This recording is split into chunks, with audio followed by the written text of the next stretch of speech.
Marc Hennigsman, nous nous trouvons dans votre atelier, rue de la Glacière, à Bruxelles, à Saint-Gilles, qui est un endroit magique, comme on peut le deviner dans l'arrière-plan.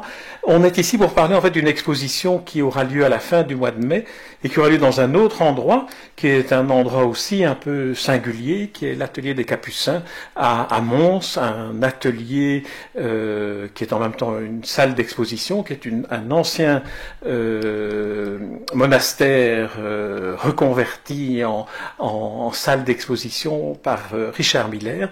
Alors, première question, comment, lorsque l'on prépare une exposition comme celle-là, comment fait-on les choix des œuvres que l'on va exposer? Il se trouve que c'est un peu l'inverse qui s'est passé. C'est qu'il y a eu un contact avec Richard Miller, l'idée de faire l'exposition, il a développé à la fois le thème, la possibilité du mal, je ne savais pas qu'il y en avait, mais apparemment il y en a, et aussi le fait que, lorsque je lui ai dit que j'avais des très grands tableaux, des tableaux monumentaux qui sont déjà faits, étant inspirés aujourd'hui par ce qui se passe en Ukraine, ah mais ça convient bien, et en plus, à côté de ma galerie, dit-il, il y a une église désacralisée, que je connaissais, et qui est extraordinaire. Donc je dirais de la rue de la Glacière à une église désacralisée, il y a le temps des tableaux que j'ai peints depuis et ceux que j'avais. Donc il y avait des tableaux qui correspondent, j'espère, au thème qu'il développe. Alors la possibilité du mal, effectivement, c'est une interrogation qui en même temps vous a inspiré un petit sourire. On connaît l'ironie de votre approche de la réalité, même la plus cruelle. Je dois dire que la remarque que j'ai formulée tout à l'heure, c'est celle d'un psychanalyste important qui m'a dit « Tiens, il y en a des possibilités ». Je dis « C'est la possibilité, c'est unique ». Et ça m'a rappelé une phrase de Bertolt Brecht que je trouvais extraordinaire qui dit qu'il ne faut pas se méfier des bruits des bottes, mais du bruit des pantoufles. Et c'est à la fois ironique et c'est à la fois très vrai. Et là, je me suis mis à peindre pas mal de bottes rouges et autres, immaculées de sang. Enfin bon, j'ai fait un montage, comme on dit en anglais, je suis plus un storyteller. Ouais. Je raconte des histoires à ma façon, modestement comme peintre, suite à L'Homme du Roi, qui était des planches beaucoup plus sarcastiques, humoristiques. Et donc l'humour peut-être, mais c'est surtout le fait que je crois avoir trouvé quelque chose dans ma recherche, c'est le lien entre l'enfance, l'infance, la volonté de puissance des enfants, d'un grand enfant peut-être comme Poutine, qui ne s'arrête pas, et ce lien que je mets dans mes tableaux, c'est-à-dire à la fois des objets d'enfants, des jouets d'enfants, des nounours, des ballons de plage, mêlés à des personnages casqués ou militaires, et qui donc que je projette dans mes tableaux, que j'associe. Donc c'est un univers qui s'est développé après, en effet, la demande de Richard Miller. Vous avez évoqué L'Homme du Roi, qui est une série de planches, plutôt de bandes dessinées humoristiques destinées à la presse hebdomadaire, mais juive, et très, très marquée par une approche humoristique de la réalité qui est dénoncée en quelque sorte un peu à la Woody Allen ou c'est de l'autodérision. C'est de l'autodérision. Je m'attaque non pas aux grands de ce monde, ce que font les caricaturistes de Charlie Hebdo, hélas, disparus, assassinés. Je me contente de mon petit monde juif, même bruxellois, même belge, que je dénonce, que je critique avec humour, avec sarcasme même, avec ironie, parce que l'humour ou le rire est toujours dépendant. On rit parce que au dépend de quelqu'un qui glisse dans la rue et qui tombe par terre, ou au dépend de grands personnages qui sont très sérieux. Et je crois que la phrase qui était au-dessus de ces planches, en effet, publiée pendant quelques années, c'était il n'y a pas plus ridicule que l'esprit sérieux. En gros, oui, voilà, c'est ça. Voilà. Les plus ridicules sont les plus sérieux, souvent, alors qu'ils pensent ne pas l'être. Mais ma question portait plus sur le passage d'un genre à un autre. On sait que vous êtes passé du dessin, enfin, vous avez pratiqué le dessin, la sculpture, En effet. comme on peut le voir dans un merveilleux film de Boris Lehmann, Exact. qui vous est consacré, qui est vraiment une sorte de portrait comme ça très intime d'une carrière, d'une amitié et d'une prestation et d'une pratique artistique. Mais alors là, vous êtes passé maintenant du petit format, je dirais, à ces grands formats dont on voit un des personnages ici derrière vous. Alors, quelle est la motivation? Est-ce que ça parle plus? Est-ce que ça correspond à un besoin aujourd'hui d'être plus grand dans l'expression Oui, c'est tenter ce qu'on appelle le monumental, que j'avais déjà tenté avec une exposition qui était passée au CCJ et qui était, elle, sur des beaucoup plus grandes toiles, des toiles de 2 ou 3 mètres qui avaient été exposées au musée de l'Europe. C'était inspiré par la demande d'Elie Barnavi qui m'avait demandé de faire cette toile. Il m'avait donné des textes. Là, vraiment, c'est un travail qui m'a d'ailleurs conduit à l'hôpital, parce que j'ai travaillé jour et nuit pendant 1 mois, parce qu'il m'a dit dans 1 mois, il faudra 20 toiles. Et j'ai dû me blesser, j'ai eu une septicémie, je me suis retrouvé pendant 1 mois à l'hôpital, assez fatigué. Mais j'ai livré des belles grandes toiles, sur des bâches, qui étaient des bâches que j'ai trouvées ici dans les glacières. C'est des bâches, des décors de l'Opéra de la Monnaie. C'était d'énormes bâches qui étaient goudronnées, sur lesquelles je me suis donné à cœur joie, influencé par un peintre qui s'appelle Léon Golub, qui est un peintre américain, qui ne fait pas partie des expressionnistes abstraits, qui a quitté les États-Unis et qui a développé une œuvre assez extraordinaire, politique, très engagée, anti-américaine à l'époque. Et là, on est dans un support alors qui était beaucoup plus grand. Alors, si ce sont des toiles de décor de la Monnaie. 3 mètres de haut, là, non, c'est sur les échelles. Déjà, ici, je travaille sur une échelle, mais là, c'était à une autre échelle, si j'ose dire. Alors, pour ceux qui nous écoutent et qui ne connaîtraient pas, le CCLJ, c'est le Centre communautaire laïque juif, Exact. et la Maison de l'Europe est devenue, le Musée de l'Europe est devenu maintenant la Maison de l'Histoire de l'Europe à Bruxelles. Ah, Initié par Elie Barnavi. Et Remache, je crois. Benoît Remisch, absolument. Donc maintenant, il y a un lieu qui existe qui s'appelle la Maison de l'Histoire de l'Europe à Bruxelles. À l'époque, c'était des expositions itinérantes. Et qui est ouverte au public. Absolument. Peut-être que ma toile y est, parce qu'ils ont acquis une des voilà. toiles. Eh bien, donc, je serais surpris d'aller voir, ou dans les réserves. Eh bien, je suis heureux de vous avoir appris la destination peut-être d'une de vos œuvres. Mais revenons, si vous voulez bien, à ce qui va être exposé. Alors, je voudrais qu'on s'attarde peut-être sur cette toile qui est très impressionnante, qui figure sur l'affiche de l'exposition. Alors, est-ce que vous vous souvenez du moment ou de la période à laquelle vous avez peint ceci et de la manière dont la toile s'est construite pour essayer de répondre à l'énigme, quand une toile est-elle terminée? Alors là, en effet, on est dans la construction d'une toile. Comme on disait à l'époque abstraite, it's a working process, ça se fait en se faisant. Il y a toute une série d'éléments qui m'échappent, évidemment, puisque je peins, mais elle me peint. C'est-à-dire je commence par une figure qui est obsessionnelle, qui revient et qui est facile à peindre pour moi, modestement. Si je place, par exemple, je ne sais plus exactement, je crois que j'ai placé ici ce petit berceau à roulettes que j'ai transformé évidemment en canon, en char d'assaut. En char d'assaut, il fallait évidemment que j'y introduise le petit personnage qui m'est venu déjà dans d'autres toiles, qui est sorte de nounours Pinocchio menteur.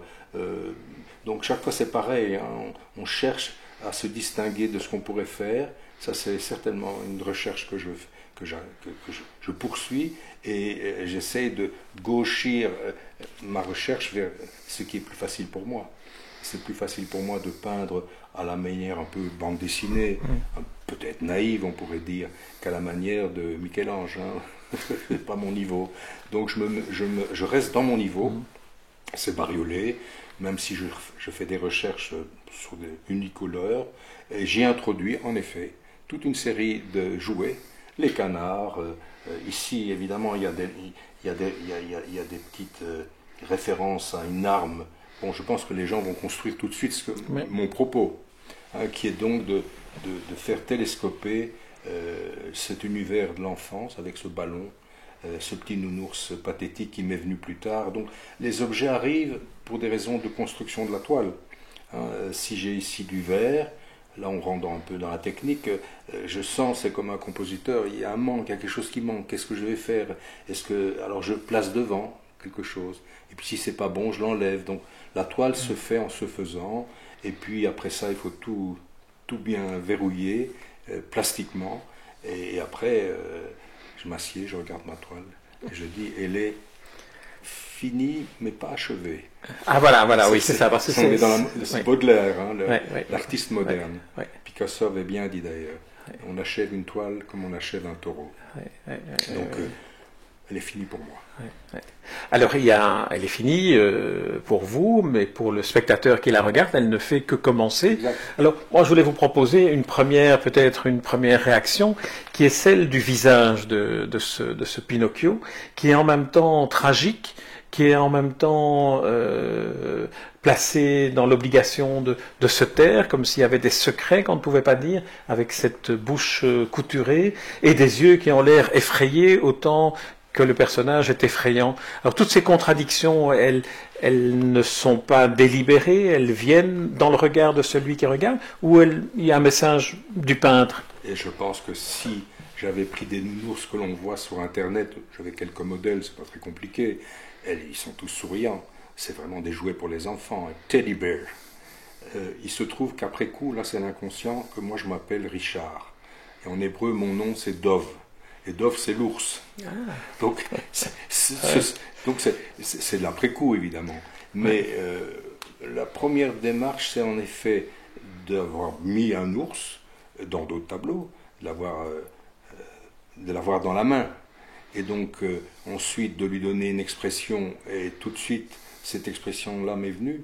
Je lui ai fait un grand nez. Va-t-on savoir pourquoi? J'en sais rien. Et en effet, cette couture, cette terrible regard. Là, on travaille un peu le regard. Bon, c'est un peu technique. Où regarde-t-il? Que regarde-t-il? Mais parfois, il suffit d'un petit point. Et alors, le regard est effrayant. Mais il n'est pas voulu effrayant. On se recule et on ne bouge pas. Comme il y a un autre petit ours là-bas qui, lui, est pathétique. Et c'est presque le hasard. Le tableau n'est pas pensé, hein, ça, vous le savez. Il est peint. Et c'est le fait qu'il y a une troisième main, en quelque sorte. Et mon plaisir à moi est un plaisir de libération, c'est-à-dire d'y aller avec le pinceau, parce que c'est tellement simple d'enlever. La peinture, c'est l'art du recouvrement. Contrairement au dessin, hein. Le dessin, il faut maîtriser, on peut gommer, mais enfin, un Mandelbaum, génialement, ou les caricaturistes. Je suis très touché par un caricaturiste américain qui est Robert Crumb, qui est de la génération, qui est d'ailleurs de ma génération, underground, de la contre-culture, et qui dessine, alors là, c'est tout à fait extraordinaire. Donc c'est pas Donald Duck qui m'inspire, c'est la littérature des comics américains, de Med, et pas Superman. C'est pas les super-héros qui m'attirent. À moins de les détourner, mais ça vous ne l'avez jamais fait, je crois. Non, parce qu'ils sont difficiles à dessiner. Oui. Oui, voilà. Oui, c'est vrai qu'il faut rester dans ses limites techniques pour pouvoir libérer la créativité d'une certaine manière. Ou alors, je le fais de manière libérée, totalement libérée à la Basquiat. Alors, c'est toujours les mêmes personnages. Et quand on commence à dessiner comme Basquiat, on fait du Basquiat. Et c'est très difficile de s'en détourner. Et beaucoup d'artistes aujourd'hui qui sont déchaînés comme il l'était, moins drogués que lui, moins fous peut-être, mais moins de talent. Donc c'est plus graffiti, ce qui n'est pas mon cas. Alors pas une question, mais une autre interrogation.